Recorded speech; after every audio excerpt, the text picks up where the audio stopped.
Good afternoon. Thank you for joining us on this sunny Wednesday afternoon for our newest installment of the Exploring Maine Industries webinar series. I'm going to just give a brief introduction to the webinar in the series as people start joining the conversation. Thank you again for being here. The Exploring Maine Industries webinar series is a collaboration between the career offices at Southern Maine Community College, the University of Southern Maine, and Educate Maine's Maine Career Catalyst program, with the goal of supporting students' career exploration and understanding of the world of work in Maine. Each moderated discussion in the series features a different Maine industry and panel of experts, including employers, professional associations, industry advocates, or working professionals within a particular field. The Exploring Maine Industries webinar series is being held on 4 Wednesdays in February and March from 12:30 to 1:30 p.m.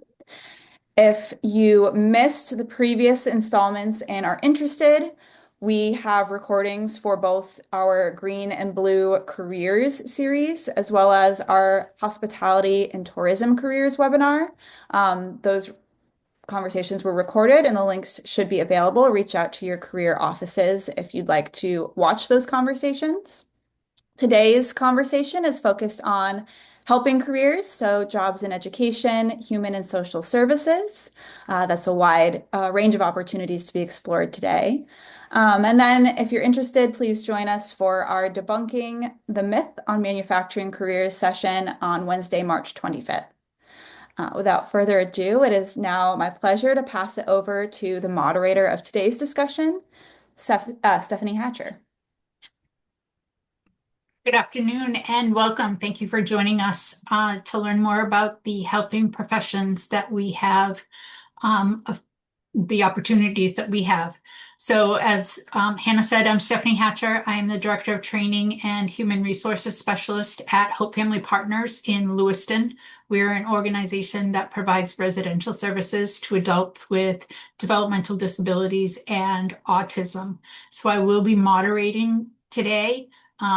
Any questions that you have, please enter them in the chat and we will answer them as we go. To begin with, I'd like to let everybody introduce themselves, where they work, what their role is, and then we'll get into some questions. So Liz, if you could start, please. Absolutely. I just want to start by saying thank you for everyone for organizing this and for having us today. My name is Liz Smith, and I work with Sweetser in Saco, Maine. We are the behavioral health nonprofit that you might see around on TV and just around town. And my role at Sweetser is I do fundraising and events. I'm a development specialist. So not on the clinical side of things, but I do provide try to support the efforts of what we do. So happy to be here. Thank you. I'll go next. Hi, everyone. And yes, again, thank you very much for organizing this. I'm Vernon Wells. I am a career resource specialist, so I'll abbreviate it from now on as CRS at Work Opportunities Unlimited. It is essentially an organization that supports, similar to where Stephanie works, supports people with intellectual and developmental disabilities, so people on the spectrum, people with Asperger's, Down syndrome, etc. And we typically support them in the workplace or in the community, and we also do job development. So what that takes the form of for me is I'm essentially like a job coach, but I also do shadowing with clients in the community, helping them do volunteer opportunities, and generally kind of interfacing with the service side of things. Thank you. I guess I will go next. Hi, everyone. Thank you for allowing the opportunity for me to come speak today.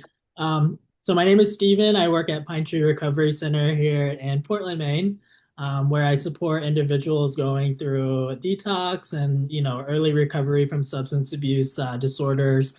In my role, it changes on a daily basis, which is kind of what I like about this industry. The days are never the same, but I usually help facilitate psychoeducational groups, support clients through, difficult withdrawals and emotional challenges, and, works alongside nurses and clinicians and recovery specialists to ensure that the environment is safe and, structured for healing. Thank you. Hi, everyone. My name is Joey. Again, thank you for having me to speak today. I work for Port Resources.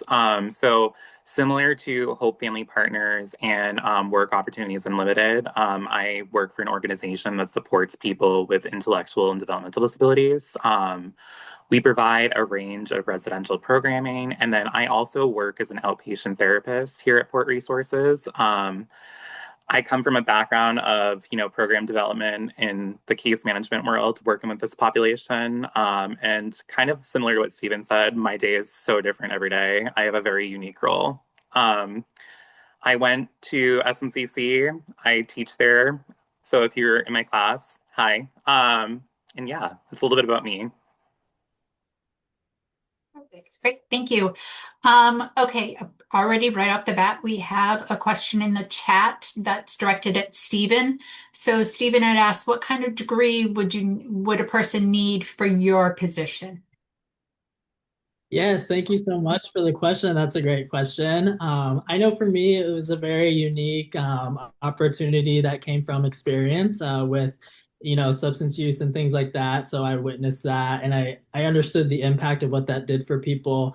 As far as like education and things like that, I know at Pine Tree Recovery Center, there was no, education requirements, so it really allowed me to get the experience that I needed to see, learn from nurses and learn from, our clinicians and really gain valuable experience. I am a nursing student at SMCC, so I know, my role as a BHT, it didn't need a certification, so it was an opportunity for me to get that in the industry. But I know that there are several roles where there are degrees for MHRTs, which, I highly encourage. I know, what was unique about my opportunity, it was just I had the opportunity to learn from, the nurses and the clinicians. Fantastic. Thank you.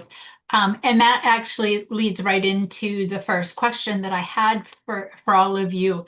What was your first opportunity? How did you get into the helping roles with individuals? Again, I'm going to pick on Liz to start, just because she's up in my top left-hand corner. No, that works just fine. So I will say what makes me stand out a little bit from the rest of the panelists today is that I do not have a clinical background. So I was a communications and media studies dual major in college, and something I really, really enjoyed and has really translated into the development and fundraising work that I do currently. And so I think it was for me a very topsy-turvy experience as it is for many of us. I started taking classes at community college, KVCC, up in the Waterville, Fairfield area. And then I decided it was business classes. I didn't care for that. And so I decided to move down to Southern Maine, where I moved in with my sister. And it was really through some experience with a close loved one with lived experience that I started to see kind of be introduced to the world of substance use. And it was because of that individual that I kind of really became impassioned about mental health and behavioral health and recovery. And so when an opportunity at Sweetser arrived for me, it was an internship that I had. That was sort of my foot in the door with behavioral health. So it kind of just speaks to the a wide array of opportunities available to folks who have the social sciences degree. Maybe it's a behavioral health degree. You can do a lot with it. It could, maybe it's not client facing, maybe it's a little more on the administrative side of things. But I think it's great to know that there's that variety out there. Absolutely. Great. Joey or Vernon, do you guys have a experience to share? I'll go. So I guess my first role, that got me into this field, I was 20. I was a student at SMCC, and I actually had gotten a job as a behavioral health professional. If you're not familiar with that role, essentially, it's a one-on-one support for children with developmental disabilities, behavioral health needs.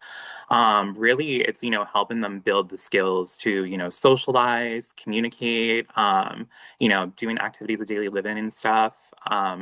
I actually didn't even want to go into the helping profession at first. I, like Liz, I was a business major.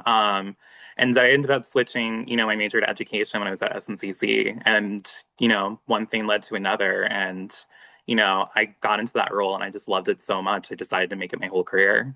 And now I kind of manage a whole bunch of direct support professionals, which are basically the adult version of a BHP. So.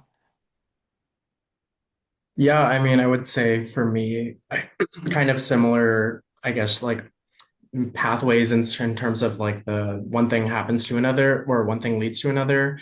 So I went to the University of Pennsylvania and I was studying anthropology and sociology. So I was very on the social science side of things. I was really interested in research. And so research was really like where my focus was.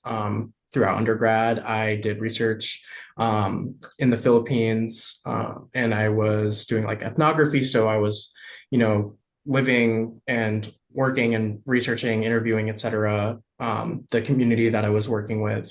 And I wrote a thesis about it. And so, like, all of that kind of like adds up to like, I was really on the academia path. Like, basically, into my senior year was when I decided that I was going to pivot because for various reasons and circumstances, I realized that maybe going to do like a master's or PhD at least immediately wasn't what I wanted to do. So I ended up taking on a Fulbright. So I did a Fulbright and I went back to the Philippines to do research there, which I could also speak to separately, but that's a whole other topic. But Fulbright was great, and I was able to kind of do like a last stamp on my research thing, but I knew that going out of it, I needed to pivot. And then so I was considering doing something like regarding the state, like something governmental. But then I also decided to pivot away from that as well. So I kind of ended up back. I've been like living in Maine my whole life essentially, except for college. And so I was back home and I didn't have many things like in terms of what was available here regarding like the past path that I had been on, because a lot of the opportunities I was looking for prior were more so like in bigger cities. But I, at least to start my career, I wanted to live at home and be able to, build up my savings and also like connect with my community more. So I ended up kind of just stumbling upon my current job, like in an application posting. And I really liked what the company offered in terms of being, being motivated by service and by, helping out the communities that we serve. I have always wanted to do something that I'm like directly impacting the people that I work with.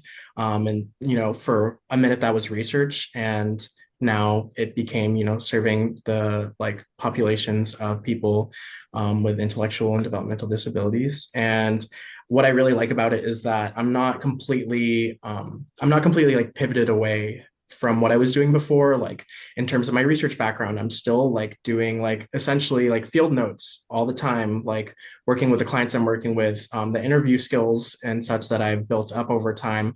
I'm using that in my day-to-day interaction. So I guess like if there's anything that my pathway can attest to is that there's always a way to reorient yourself, no matter like where you came from, what your start point was. Fantastic. Great. Stephen, did you have anything to add to that Yeah, from your initial? my path, into the field was a lot like Vernon's. It wasn't a very straight line. I feel like, my interest in behavioral health and recovery work came from, my personal experiences with witnessing how powerful, recovery was and, the compassionate care that I got as I was going through all of that. And I feel like, what keeps me motivated is, the work is seeing people at their really most vulnerable points in their lives, right? And they come to us for assistance. And, as a behavioral health tech, I get to be there to support them through that. And, someone who can empathize with that, it's really meaningful to see, how these the people that we're helping can really, gain hope and gain stability in their lives. And so that's, one of the most meaningful parts of my job is that I get to be there and walk alongside them while I'm doing that. So That's it. Thank you. I'm just going to add to that a little bit as well for myself. I started out wanting to be in the direct care field because it's what my mom did. So I went to college in Nashua, New Hampshire with a major in sociology and a minor in social work.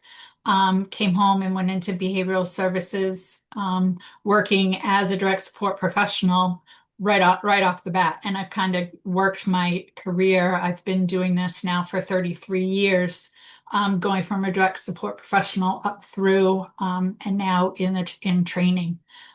So it's really been a lifelong career for myself.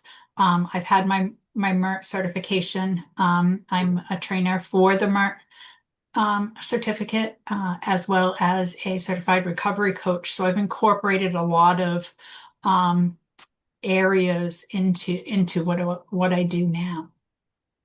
So, all right. And I think Vernon was the one who talked about where he's really worked in shaping his connection with his community and how so my question becomes, how have you expanded your network of other professionals working in this human services and social services fields, but also within your communities where you work and live?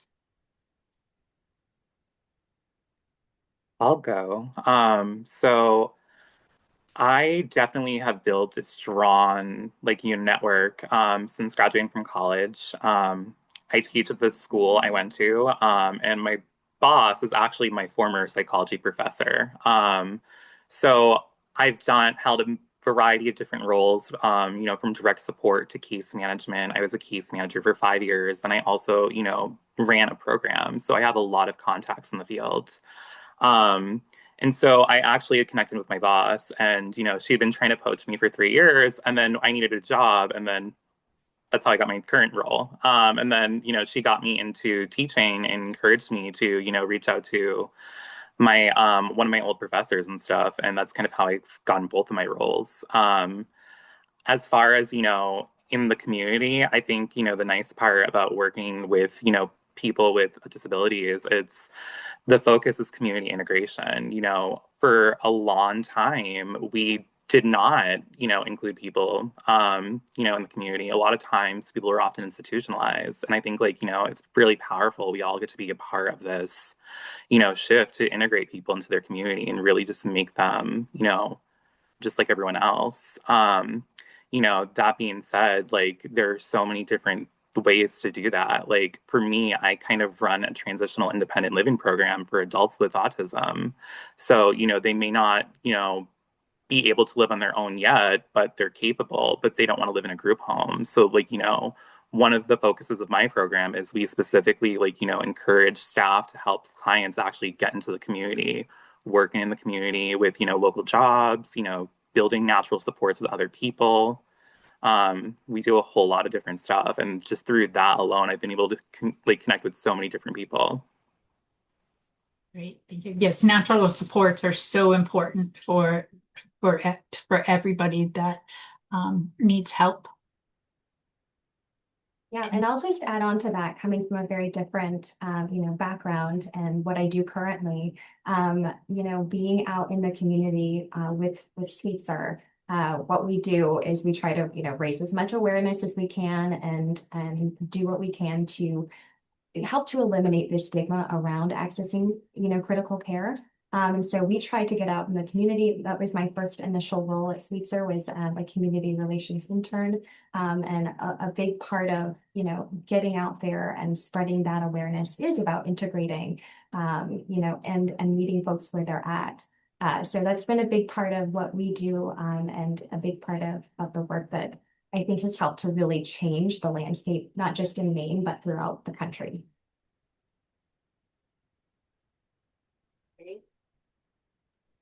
I think to add on to what you said, Liz, I think, just letting people know that they're not alone, that it's okay to be vulnerable, I think that makes, a huge difference. That's kind of, what inspired my work as a trauma therapist. I have my own lived experience with trauma. I live with complex post-traumatic stress disorder. And like for me, my own recovery with mental illness has been a lot. But it was, really transformational and inspirational for me to, use that experience to, help others through their own work.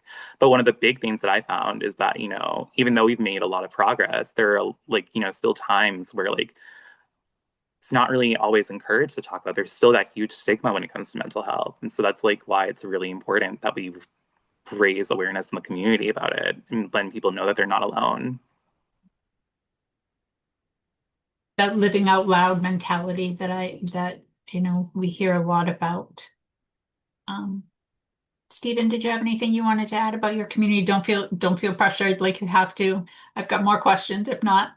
Yeah, I look at my individual work in the field and I try to understand how this, is working in the community. And, Portland already has such a great recovery community, and it's just so important to be able to love what I do and be able to collaborate with other professionals. And I know, I see a lot of that in the community that I work in, and the recovery community in Portland. There's just so many professionals, so many nurses, people of all kinds of careers that are just coming together to support each other. And I feel like that's helping. I feel like, with the state of how recovery is going here in Portland, I feel like it's getting better. And I feel like, this is a career where it's tangible, and I feel like I can contribute to at least helping in some sort of way. And, it makes it really rewarding. And, the community is just phenomenal. It's what makes me come back every time.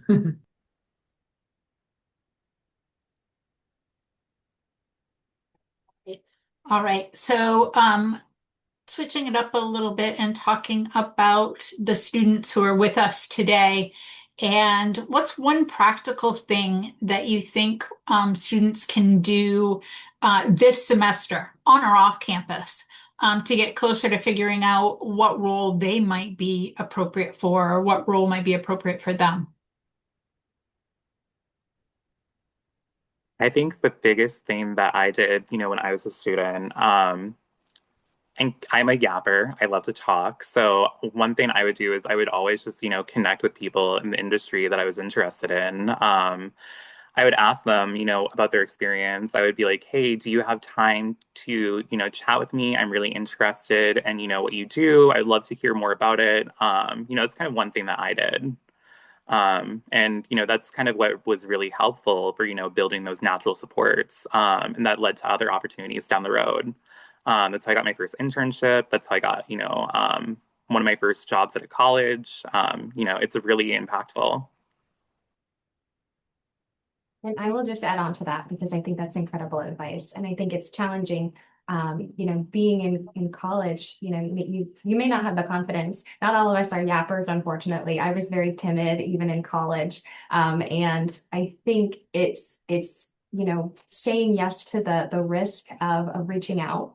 And it could be to a professor. Maybe it is a behavioral health professional in the field that you're aware of. Maybe it's setting up a meeting with a local recovery center, and chatting to their HR folks. I think it's really just, it is scary. It can be risky. It can be, uncomfortable to make those connections, but I think they're vital. And I think, another easy one just to plug it is LinkedIn. Always great to see professionals there and to connect with folks. And then that's another way that you can, connect with people without maybe setting up a meeting and having that scary face-to-face interaction. Yeah, I think also to add to what you both said is like, you're reaching out to people like outside of like maybe your school or, in workplaces or environments that you're not familiar with, but, also see like within your own like college or university, like what types of support you can draw from there. I know for me, in terms of tracking my path, like my my advisor was just like an indispensable resource. Who wasn't exactly like within the same field of research that I was in, but was able to help plug me into a lot of different opportunities that ended up being like very advantageous for me in terms of like, accessing like, I know research isn't exactly where I'm at now, but I still find it a very like crucial aspect of how I got to where I am now. And, being able to have someone who has already been through like the process of, applying to grants or, as Joey said, like getting these internships, that can be really helpful. And also, if you're, especially if you're an underclassman, something that can be helpful is finding, upperclassmen who are, willing to take on kind of like a mentorship role for you. I know that like in my case, when I was an underclassman, I was kind of struggling a little bit with, figuring out how I would get to where I wanted to go. I knew that I needed funding for, the travel and research that I wanted to do, but my field of research wasn't very represented, wasn't quite represented as much as other domains of research at my university. And so that was a struggle in terms of, finding like courses that were available to me and ways to develop that side of things. And eventually, when I was an upperclassman, I became like a mentor for other students who were kind of going through similar journeys as me. So see where you can plug into those networks of support. I would definitely recommend. And to add on to what you said, Vernon, I think, the research definitely is really important. That's such an undervalued skill, especially, in a rural state like Maine, where not a lot of people have, the research experience. That's one thing I kind of also, did a little bit briefly in undergrad and in grad school. And it really like, opened my eyes. It's just like how many systematic barriers impact the populations we work with. For example, when I was an undergrad at USM, I did my capstone project on, public health disparities impacting, the LGBTQ community. And then I managed to continue that work in grad school, just research in different, like, public health disparities and access in like mental health care. I find that like, one of the big things, especially as a therapist, is that it's so hard to access care because there are a lot of systematic barriers that I hadn't even considered. Um, the other thing that I was able to do with like my research and stuff is I was able to actually get an internship in grad school, working on developing a mental health program, a virtual one that focused on providing gender affirming care. Um, the research skill I think is so valuable. And it can really like, even help you professionally when you're trying to like, apply for grants and stuff. Just trying to like work on project proposals. I think like, it's such an important skill that can really, help you in this field, especially.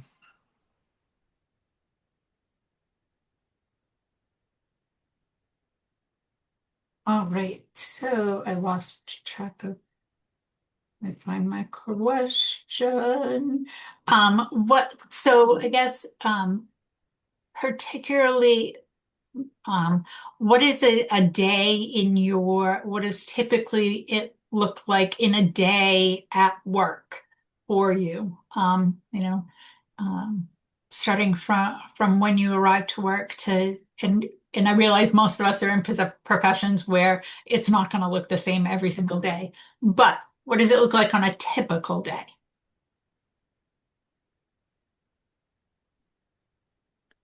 Yeah, I'll go.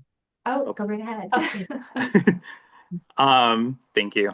I guess the first thing I do every day, before I even get started, self-care. Like I take a moment just to be present. Like I practice like gratitude. Maybe I meditate if I have the time. Like I think it's so important, to like have that attention, just because it can really like, set the tone for the rest of your day. As for the rest of my day, I right now I'm in the midst of between two roles. So it's like emails. Usually I spend the first hour, checking emails, just on phone calls, connecting with staff and stuff, making sure everyone has what they need for the day. And then usually the rest of my day is spent, either in sessions with a client, in a planning meeting, for, a client and their team, or usually it's doing some kind of admin work. I'm either writing an assessment or I'm dealing with insurance. a busy day. And I love what you said about kind of grounding yourself at the first part of it, because I think so that's something that especially, the younger crowd tends to kind of maybe not pay attention to as much. But I think, spending time in the morning to, even if it's just preparing your lunch, and not rushing through that, I think is so important. I myself, I'm Christian, so I will start my day by, saying a quick prayer and then just getting into it from there. But as far as getting to the office, emails are constantly a struggle that that we have to get through. So that's something that I'm always dealing with. And then as far as, the day-to-day tasks, it could be anything from, writing a grant that comes in or engaging with some of our donors, lots of planning meetings for, community engagements. Maybe it's planning a meeting with a corporate partner to see if we can kind of get in front of them to pitch some funding ideas. So it changes on the regular. We could be, 1 week it could be sitting in my office and not really interacting with many people, and the next week it could be back-to-back meetings and networking events that we're attending. So lots of variety, which is really something that I love, and so I think that being able to be dynamic and on your feet is always a challenge, but definitely helpful in this profession. Yeah, I like that everyone started off with self-care so far. It's definitely something that I try to, make a priority before heading into work. But a day in the life of behavioral health tech, it, like I said, changes on a daily basis. But kind of what takes place as I get into work is I get rapport from oncoming or outgoing staff. We're a 24-hour facility, so someone has to be there 24 hours. So we just make sure that we're observing and accounting for all of our clients that are on property. So we do rounds, we assist with vitals. We really are an interdisciplinary team, so we're constantly communicating with clinicians about behaviors that we observe in the milieu, communicating with nursing about any adverse effects maybe from medications, just working together to make sure that the environment is safe, especially in a detox. You just want to make sure that not only staff are safe, but our clients as well. I also facilitate groups. So group therapy is something that, BHTs are a part of, and we actually facilitate those, and, just supporting clients through their treatment. Communication is big, documentation is big, and just helping maintain a safe environment for everyone. For me, my day usually at this time of year starts with shoveling off my car. And then when I actually do get to work, so work opportunities actually more based in the community than anything else. That might be a bit of a unique thing about our organization. So like we say that we are 100% in the community, which essentially means like right now I'm taking this I'm joining this panel from my office, but this is actually one of the rare occasions in which I'm here longer than just stopping by. So we have a caseload, but kind of like you guys, it's very day to day, week to week. Things can change.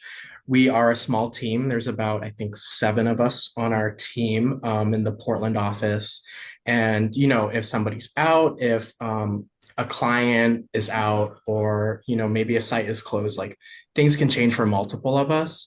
And that might sound stressful. And, don't get me wrong, at times it could be, but I do think it actually keeps it quite interesting because I'm learning about new things like all the time. So I don't ever really feel like I'm stagnating in a sense. And I really get to learn kind of like all the different sites that we cover. So my caseload is primarily work support. So I'm working with people in the community.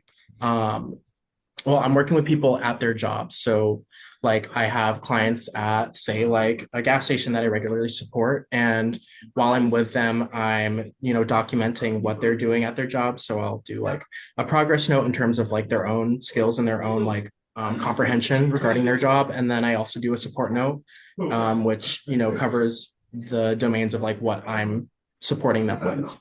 Am I helping them like doing various interventions regarding, trying a new task or something? Or is it, I had to hear out their manager or something in terms of something that they might not be doing so well at.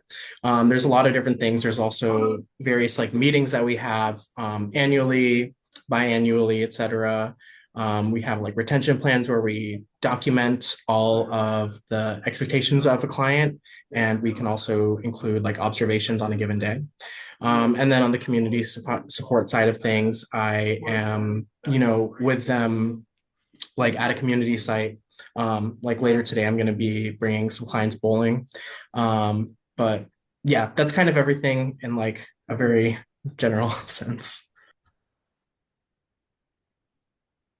Thank you. I think it's so important also to just like be quick on your feet and just like be easily adaptable. Like I think, we work in a field where things are changing every day, especially if, we're supporting people. I feel like for me, the one thing that's been constant is I'm just always busy no matter what. And I just need to, not get too comfortable. Actually, wait, no, I have a better way to rephrase this. You have to get comfortable with being uncomfortable. There we go. Um, but yeah, no, I think it's like really important to be super flexible. I love that. Being comfortable with being uncomfortable, I think, is something that is crucial early on in your career. Through college, I feel like it's so beneficial, and it's really, I think I've seen it work. It's worked for me. It's worked for a lot of the folks that a lot of my peers. So I totally agree with that sentiment. Absolutely.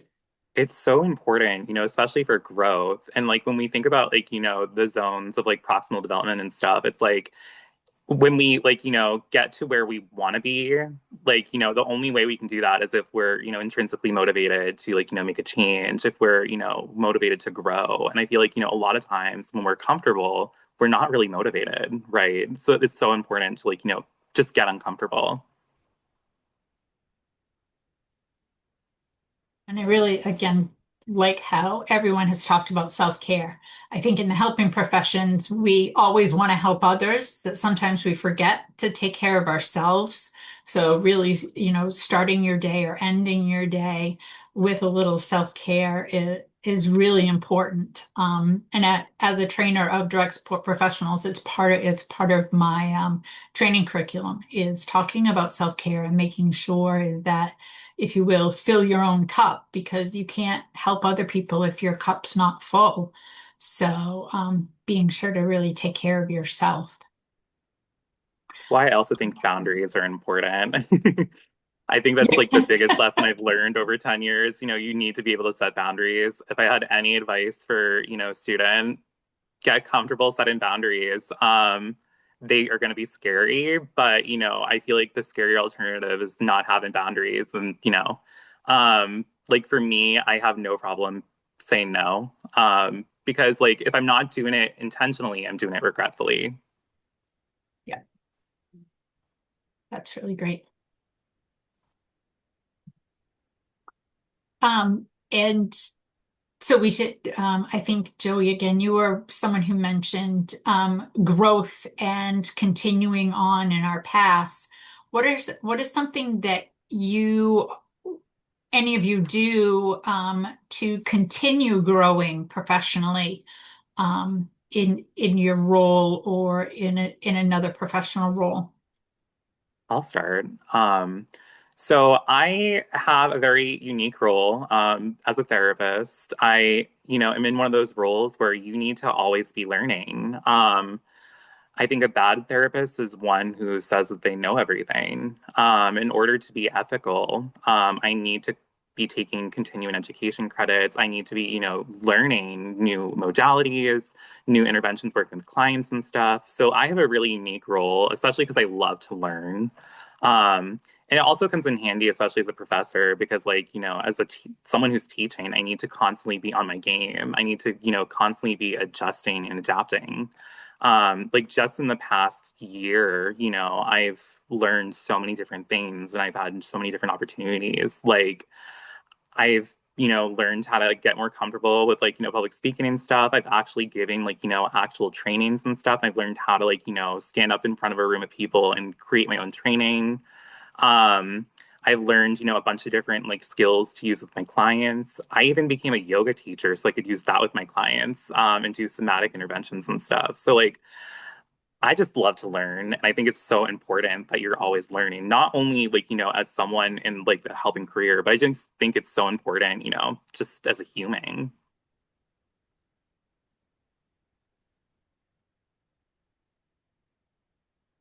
So for me, I'll say that, at Sweetser, we're fortunate enough to have a training institute where we can learn, anything from how to have fun at work and how to, have a meaningful day at work to, some really complex clinical, how to navigate these situations. So it's been wonderful for me to be able to access those. But I think for those who are not always able to through their organization, I think making use of nonprofit boards and being involved in like a mailing list or something like that. So many places are offering webinars. They're offering, half day trainings. They are, looking for ways that they can engage the community, and help you improve your skills as a clinician, as a behavioral health professional. They are out there. And I think, looking for them and signing up to those newsletters are really critical. I think Educate Maine is a great one, as well as Maine Association of Nonprofits. So just kind of being aware of those out there and knowing that there are trainings going around all around us, and often they are free, which is fantastic. And shameless plug, but Sweetser does offer a mental health first aid training, free for anyone who's interested in learning a little bit more, which was really helpful for me coming from a background in communications. It was great for me to get that hands-on experience and to learn, how to deal with those situations. Yeah, in my role as a BHT at Pine Tree Recovery Center, it was kind of like just being willing to learn from everyone around me. I had, just from showing up on a daily basis, I've had, the ability to say yes to opportunities. But, I started as a BHT, and that's quickly, the path was like going into, assistant drug and alcohol counseling, where I was able to facilitate groups. And, it was a certification that was sort of provided, and the trainings, it was kind of on the job training. I now have my certified residential medication aid, so in our residential setting I'm able to assist with med pass, and so there's just a plethora of opportunities that kind of come from a willingness to learn in the industry, and just take the relationships that you make and just learn from those people. And there's just so much that I can do. I did get certified to teach yoga too. And so, the recovery community, I've been able to, offer free donation classes to people in recovery who oftentimes can't afford, the price of an actual yoga class. So I just, I volunteer to do those things. So, aside from certifications and volunteering, there's just, so much room for advancement. And, it's a never ending, opportunity for growth. Which I think is super important, always being willing to learn. Like at Port Resources, for example, like, even though I have no training in healthcare whatsoever, I actually sat in a healthcare, like caregiver training all day yesterday. Now I know how to give insulin and administer an EpiPen. So like, I think exactly just always being opening to learning. And I think like in my case, it really helps that my my team at our office, we're very open to, working together. We're very seldom like actually together in the field, because usually we want to be covering different clients at different sites. But what's nice about like the culture of work opportunities is that there's never like, you never should feel like ashamed to be asking any questions. And especially, where I am in the job, I'm still doing online trainings. I'm still, learning about new sites that I'm visiting. I'm working with clients I've never worked with before. And I think any of those instances is a great opportunity to, take something from it and learn it. And, if I'm confused on something, I never am afraid to ask for clarification about something, or just like further, being explained something, because ultimately, like, there's only benefit to that. I think there's one thing I kind of want to add. If there's one thing I would do if I could go back in time and tell myself, 10 years ago, if you're working in an environment where you're not able to ask questions, if you feel like, you're being shamed, for asking a question or having a question, it's time to find a new job. I worked in a couple of different roles where like I wasn't really allowed to ask questions, and that really hindered my learning. Luckily, I was able to, not let that get in the way, but it definitely made it a lot harder. I think that's so important to understand early on, because I think a lot of us, didn't know what was normal. Is it not normal to, it's not normal to not be able to ask a question, but did you know that right away? And I think, being able to implement that now and, like you said, setting boundaries and making sure that you're going to get out of there if you can't, have these open conversations with management, I think is key, especially in the beginning. And it's so important too, especially with like organizational culture. I find that like, that's the thing that, ties us regardless of what other industry we're in. If the culture isn't great, we're not going to be happy regardless of what kind of job we're in. I've worked in many different industries besides the helping professions. I actually told my students the other day, I think I've had upwards of almost 50 jobs, in my time on this earth. So I've done a little bit of everything. And it's like, when you work in an environment where you can't ask a question, or if you feel like, if like someone makes you feel stupid, like you're not going to learn. And like, think back to like, even when you're in college, like, if you're afraid to ask your professor a question, that's just going to hinder your own learning. And even in like, school and stuff. I mean, I can think of so many different times where I felt like, uncomfortable to ask a question. It's so important that like, if you're in one of those environments, it's highly recommend moving on. There's always another role. Yep.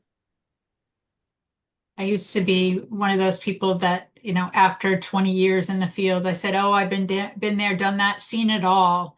And then I started feeling like I was even hindering myself to learn new things. So yeah, no, I haven't seen it all, and I won't ever stop seeing it all. And that's, like you, Joey, I'm very much a sponge of learning. I love to learn. And Liz, the free webinars and all of that stuff, there are so many out there for people to take advantage of. All you have to do is, that World Wide Web out there, just Google, and there's so much available, even right here in the state of Maine. And I think that's really great that everybody, particularly in the helping professions, help each other. And being able to talk to people who are in the field and ask those questions. And I think that's so important. And I really like how you like framed it. Like, even though I've been in this field for a certain amount of time, like I don't know everything. Like I have a clinical license and I don't know everything, right? I think it's so important that, we kind of like separate ourselves from our ego and just admit we're not the expert in every situation. There's always going to be someone who knows more than us. And it's not necessarily a bad thing, it just means that, we get an opportunity to learn. That's how we have to look at it. And when it comes down to it, I don't want to be the person who knows everything. I don't I want am a people. know-it-all by default, but No, it's so true. Oh man. So, and we've got about 10 minutes left. Is there anything that any of you can think of to share with students that you wish you knew when you were in college or getting ready to go into the field? Or that you said, I wish my younger self knew that. Um, I any of actually you? have one.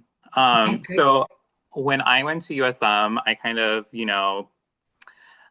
of hindered myself. I wasn't sure if I wanted to go into social work or not, so I ended up choosing to do my bachelor's in psychology. I wish, looking back, I wish I had done my bachelor's in social work, only because when I went to go on for my master's of social work, I had to spend an extra year in my master's program, taking all the foundational learning classes. If you take a bachelor's of social work program, you can actually get into an advanced standing master's level program and complete your master's in a year compared to 2 years. Like, looking back now, I'm just like, I wish I did that. But other than that, the only other thing I would recommend is um, always get everything in writing. That is a good tip for life, not just not just I working in forget how helping someone fields. framed it. It was just like if you are being given extra responsibility, but you're not being invited to make decisions at the table, you're just getting more work. Mm, that's so true. That is so true. And those are words to live by. Um, I think for me, and it's different for those who do have everything is planned out in their college career and they know exactly what they want to do. But I think sort of to your point, Joey, kind of going with your natural instincts, and your natural proclivities, in a job, like are not just your instincts, I guess, but what do you like? What are you good at? What comes naturally to you? And I think kind of running with that in college, I think is going to set you up for a really meaningful and not easy, but a meaningful career that isn't going to, cause you to be worn out in 10 years or 5 years or, however many years it is. Choosing something that is going to really resonates with your values, really resonates with you as a person, I think is critical. And it can save you a lot of heartache. That was definitely the case for me when I was taking online business classes during COVID and was just like hitting my head up against a wall. Like, I do not like this, but I'm just doing it because what else am I going to do? So I think it was, learning, taking a step back. And sometimes that means taking, a year off or taking for me, it was taking a semester off and realizing that I did want to go to college, but it was just going to be, it was just not the way that I had initially thought. And really just understanding what it is that you enjoy. And then that'll save you a lot of heartache, I think, in the end. I love that answer so much because I kind of had a similar experience. Like, I start to finish, withdrew from college, 7 separate times. Changed my major a whole bunch more times than that. I think, like, for me, like, being someone who needs to have like a plan A through Z and like then a plan AA, a backup plans to those, like, it's so hard, to commit to a plan when you don't know what your life's going to look like in 10 years. I think, it's really important that we learn to trust our instincts, especially, learning how to find validation from within ourselves and, learning how to trust ourselves rather than finding that from like other people. Like, I think, that's the one thing I wish I, did more of, a long time ago. And it's really only something I've been, working on in the past couple of years. I think if I had done that, 10 years ago, that would have saved me a lot of pain and heartache, kind of like what you were saying, Liz.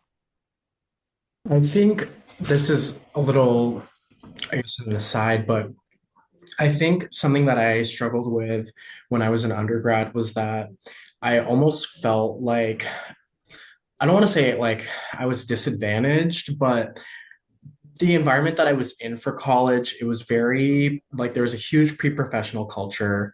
It was known as a place where people were like very cutthroat about opportunities. And obviously that's not like a great environment to be in. And I came from Southern Maine here. I didn't have a whole lot of work experience going into college, whereas, other peers of mine had interned at law firms while they were in high school. I didn't have that. I had only done, like food service before. And because of that, I felt like I was behind in a way.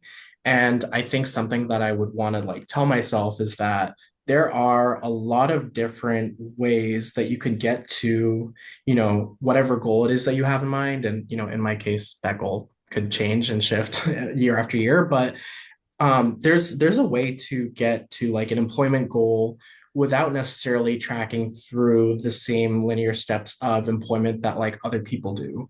You don't necessarily need to get there by taking this internship, then taking like a lower tier quote unquote job and then building up to that. You could also do a lot of other different things. You could do things within your university, like taking on, like various opportunities, like I said I really do want to champion research as a way to build up to any career, because even if you don't think it's like exactly applicable or exactly related to like another goal you have long term, it really can help with skills. Number one, it could just give you a lot of different skills that contribute to a lot of different jobs as is.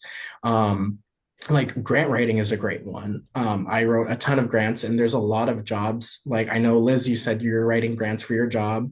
And even if you're not writing grants for your job, I mean, that skill is just so readily applicable to other things. But, outside of skills, it's also just like it shows that you can be like experienced in a different way that could actually quite set you apart from a lot of other people in the applicant pool.